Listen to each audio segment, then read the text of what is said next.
नमस्कार, मैं doctor Anjali Dubey Gideon history channel में आपका स्वागत करती हूँ। हमारा जो आज का विषय है, आज का जो टॉपिक है, वह तृतीय और चतुर्थ मैसूर युद्ध पर आधारित है। इसके पहले हमने अलग अलग वीडियो के माध्यम से प्रथम आंग्ल मैसूर युद्ध और द्वितीय आंग्ल मैसूर युद्ध के बारे में पढ़ा है। आज हम तृतीय और चतुर्थ आंग्ल मैसूर युद्ध पर चर्चा करेंगे। तृतीय आंग्ल मैसूर युद्ध 1790 से 92 ईस्वी में संपन्न हुआ। लॉर्ड कॉर्नवालिस में भारत आने से पहले इंग्लैंड की सरकार ने ईस्ट इंडिया कंपनी के कार्यों के नियमन के लिए एक अधिनियम प्रचलित किया था, जो पिट का भारत अधिनियम या पिट्स इंडिया एक्ट कहलाता है। इस अधिनियम में एक प्रावधान यह था कि कंपनी भारत में युद्ध एवं विजय की नीति का अनुसरण नहीं करेगी। आवश्यकता पड़ने पर केवल प्रतिरक्षात्मक युद्ध लड़ेगी। किंतु लॉर्ड कॉर्नवालिस शांति की उस नीति पर नहीं चल सका और अंत में टीपू के विरुद्ध युद्ध में फंस गया। तृतीय आंग्ल मैसूर युद्ध के जो कारण थे, उसमें प्रथम कारण था गुंटूर की समस्या। इसके पहले जब हमने द्वितीय आंग्ल मैसूर युद्ध पर चर्चा की थी, तब भी हमने देखा था कि गुंटूर राज्य एक बहुत बड़ी समस्या बना हुआ है। गुंटूर जो निज़ाम के अधीन राज्य था, जिसको हैदर अली भी प्राप्त करना चाहता था और अंग्रेज भी प्राप्त करना चाहते थे, और अंग्रेजों ने हैदर अली के बिना परमिशन के हैदर अली के राज्य से अपनी सेना निकालकर गुंटूर पर आक्रमण की कार्यवाही की थी, जिसके कारण निज़ाम भी अंग्रेजों से नाराज हो गया था। वही समस्या इस बार पुनः हमारे सामने आती है, क्योंकि अंग्रेज किसी भी कीमत पर गुंटूर को प्राप्त करना चाहते हैं। जिन परिस्थितियों ने युद्ध को जन्म दिया, उनमें गुंटूर की समस्या सबसे प्रमुख थी। गुंटूर निज़ाम और अंग्रेजों के बीच तनाव का कारण बना था। द्वितीय अंग्रेज मैसूर युद्ध में अंग्रेजों ने निज़ाम को अपने पक्ष में मिलाने के उद्देश्य से गुंटूर उसको वापस लौटा दिया था। निज़ाम के लिए गुंटूर इसलिए आवश्यक था कि उसका समुद्र तक पहुंचने के लिए एकमात्र मार्ग गुंटूर ही था। अंग्रेज गुंटूर को इसलिए हड़पना चाहते थे कि उसके अधिकार में आ जाने से मद्रास का उत्तरी सरकार से संपर्क स्थापित हो जाएगा, और उन्हें दूसरा जो सबसे बड़ा लाभ होता वह था कि निज़ाम का समुद्र से संपर्क टूट जाएगा और उसका राज्य स्थल तक ही सीमित रह जाएगा। उधर मैसूर के लिए भी गुंटूर राज्य का अपना महत्व था, जो एक समस्या बनकर के सामने खड़ा हुआ था, और यह तृतीय युद्ध का कारण बन गया। तृतीय आंग्ल मैसूर युद्ध का एक और प्रमुख कारण था, वह था अंग्रेजों की निज़ाम से संधि तथा टीपू को कुचलने की नीति। कॉर्नवालिस ने निज़ाम से मांग की कि यदि वह गुंटूर कंपनी को लौटा दे। निज़ाम इस मांग को मानने के लिए राजी हो गया, किंतु बदले में वह टीपू के विरुद्ध कंपनी की सहायता चाहता था। हैदर अली ने निज़ाम की कुछ भूमि हड़प कर ली थी और अब निज़ाम चाहता था कि उस भूमि को वापस दिलाने में अंग्रेज उसकी सहायता करें। अगर अंग्रेज ऐसा करेंगे तो वह गुंटूर अंग्रेजों को देने के लिए तैयार हो गया। अतः अंग्रेजों ने निज़ाम की यह शर्त स्वीकार कर ली और यह भी युद्ध का एक कारण बनेगा। युद्ध का जो प्रमुख कारण था वह था टीपू की तैयारियां। टीपू समझ चुका था, क्योंकि हैदर अली के समय से युद्ध चल रहा था, कि अंग्रेज युद्ध का बिगुल जरूर बजाएंगे। अतः उसने अपने स्तर पर तैयारियां करना शुरू कर दिया। टीपू में आत्मसम्मान और स्वाधीनता की भावना फूट फूट कर भरी थी। वह भली भांति समझता था कि कंपनी उसकी स्वाधीनता और प्रभुत्व के लिए सबसे बड़ा खतरा है। वह यह भी जानता था कि अंग्रेजों से युद्ध अनिवार्य है, इसलिए उसने मंगलूर की संधि के बाद ही अपने युद्ध की तैयारियां आरंभ कर दी। उसने अपने दूत फ्रांस, तुर्की के सुल्तान तथा अन्य जगहों जैसे मॉरिशस इत्यादि में भेजे। कहीं ना कहीं यह टीपू की अदूरदर्शिता भी साबित होती है, क्योंकि उसको विदेशी शक्तियों से सहायता ना मांगकर पहले अपनी देसी शक्तियों को अपनी तरफ मिलाने का प्रयास करना चाहिए था। लेकिन अंग्रेजों को जब यह पता चला तो वह तो पहले से ही युद्ध की तलाश में थे और यह एक प्रमुख कारण बन गया कि आखिर टीपू ने क्यों तैयारियां की, और इस कारण से युद्ध प्रारंभ हो गया। तृतीय आंग्ल मैसूर युद्ध का एक तत्कालिक कारण भी था। इसका जो तत्कालिक कारण था वह था टीपू का ट्रवनकोर पर आक्रमण। ट्रवनकोर का जो राजा था वह कंपनी का बहुत अच्छा मित्र था। टीपू ने जब ट्रवनकोर पर आक्रमण किया तो ट्रवनकोर के राजा ने मद्रास के गवर्नर से सहायता के लिए प्रार्थना भी की, लेकिन उस समय वह गवर्नर ध्यान नहीं दे पाया।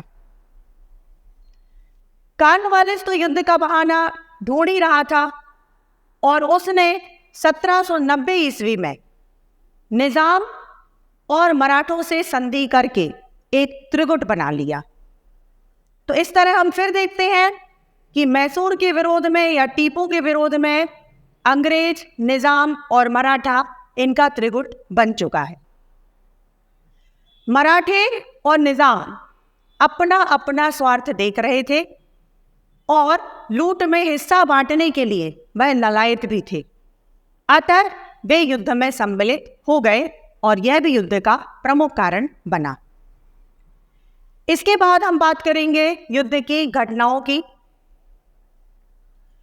पहले अंग्रेजों ने जनरल मीडोज को टीपू के विरुद्ध भेजा। टीपू ने उत्साहपूर्वक युद्ध किया और एक अच्छे रण कौशल का परिचय भी दिया और मीडोज उसका कुछ भी नहीं बिगाड़ पाया।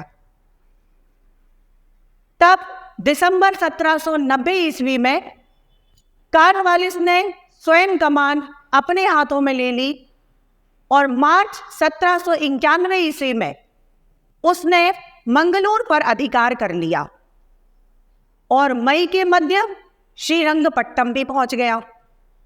किंतु तब तक वर्षा प्रारंभ हो चुकी थी और युद्ध स्थगित हो गया। वर्षा के बाद जब युद्ध पुनः आरंभ हुआ तो टीपू ने कोयम्बटूर पर बड़े वेग से धावा बोल दिया और नवंबर 1791 ईस्वी में उस पर उसने अपना अधिकार भी कर लिया। इधर कॉर्नवालिस को बंबई से सेना प्राप्त हो गई थी, उसने अपनी शक्ति बढ़ाई और वह भी आगे बढ़ा। उसने कॉर्नवालिस ने श्रीरंगपट्टम के मार्ग में स्थित टीपू के सभी किलों को हस्तगत कर लिया, अपने कब्जे में ले लिया और फरवरी में श्रीरंगपट्टम के निकट जा पहुंचा।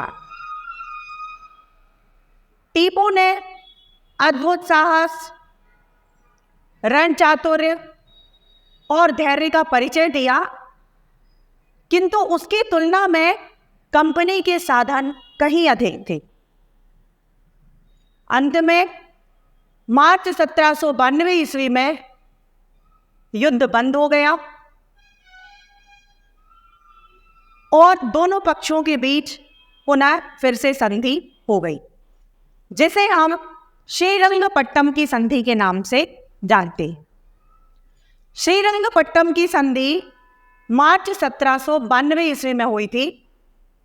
टीपू के लिए यह संधि अपमानजनक ही नहीं थी, उसे भारी हानि भी उठानी पड़ी और तीसरे आंग्ल मैसूर युद्ध में श्रीरंगपट्टम की संधि के माध्यम से उसे लगभग अपने आधे राज्य से हाथ धोना पड़ा। इसके बाद चतुर्थ आंग्ल मैसूर युद्ध 1790 ईस्वी में संपन्न हुआ। तृतीय युद्ध में टीपू अपने आधे राज्य से हाथ धो बैठा था। मैसूर के तृतीय युद्ध में अंग्रेजों, मराठों तथा निजाम ने मिलकर टीपू को परास्त किया था और उसका आधा राज्य जो है वो छीन लिया था। मगर उसके बाद भी टीपू हतोत्साहित नहीं हुआ। उसने युद्ध हर्जाना की जो राशि थी वह नियत अवधि के भीतर चुका दी और बड़े उत्साह के साथ अपनी खोई हुई शक्ति को पुनः प्राप्त करने में फिर से संलग्न हो गया।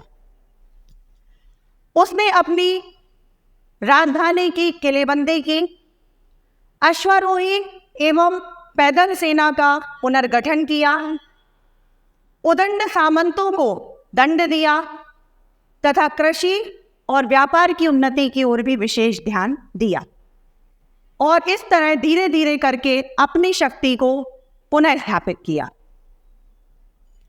अंग्रेजों के विरुद्ध सहायता पाने के लिए उसने अरब, काबुल तथा मॉरिशस के फ्रांसीसी गवर्नर के पास भी अपने दूत भेजे। मॉरिशस के शासक ने खुले रूप से टीपू के दूतों का स्वागत किया तथा मॉरिशस से उसके कुछ अधिकारी टीपू से मिलने मैसूर राज्य तक भी आए। इन सब गतिविधियों का पता जब अंग्रेजों को चला, उस समय जब चतुर्थ आंग्ल मैसूर युद्ध चल रहा है, वेलेज़ली का आगमन हो चुका था। वेलेज़ली वैसे भी मैसूर राज्य को हड़पने के लिए, मैसूर राज्य से संधि करने के लिए बहाना ढूंढ रहा था और लॉर्ड वेलेज़ली को टीपू के विरुद्ध युद्ध का बहाना मिल गया। टीपू की उक्त कार्यवाहियों से उसने तुरंत युद्ध की तैयारियां करना आरंभ कर दी और टीपू सुल्तान को धोखे में रखने के लिए वेलेज़ली ने उससे लगातार पत्र व्यवहार भी जारी रखा ताकि वह अपनी तैयारियों को आगे ना बढ़ा पाए और तब तक मौका मिल जाए तो वेलेज़ली अपनी पूर्ण तैयारियां कर ले। टीपू ने वेलेज़ली के पत्रों का विलंब से उत्तर दिया। उसका कारण यह था कि शायद समय पर वह पत्र टीपू को प्राप्त नहीं हो पाया था, लेकिन वेलेज़ली को तो युद्ध करना था। उसने तुरंत आक्रमण किया तथा इसके बाद जो बचा खुचा राज्य था मैसूर का, वह भी टीपू सुल्तान हार गया।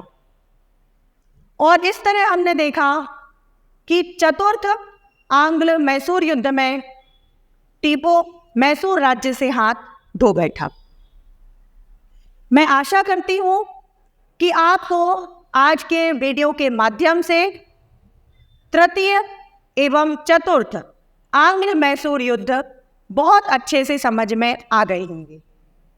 अगर आपने इसके पहले के वीडियो नहीं देखे हैं तो आप प्रथम एवं द्वितीय आंग्ल मैसूर युद्ध देखिए और उसके बाद आप इसे देखेंगे तो आपको आंग्ल मैसूर संबंध पूर्णतः समझ में आ जाएंगे। धन्यवाद। आज का वीडियो जिन संदर्भ ग्रंथों पर आधारित है वे आपके स्क्रीन पर हैं।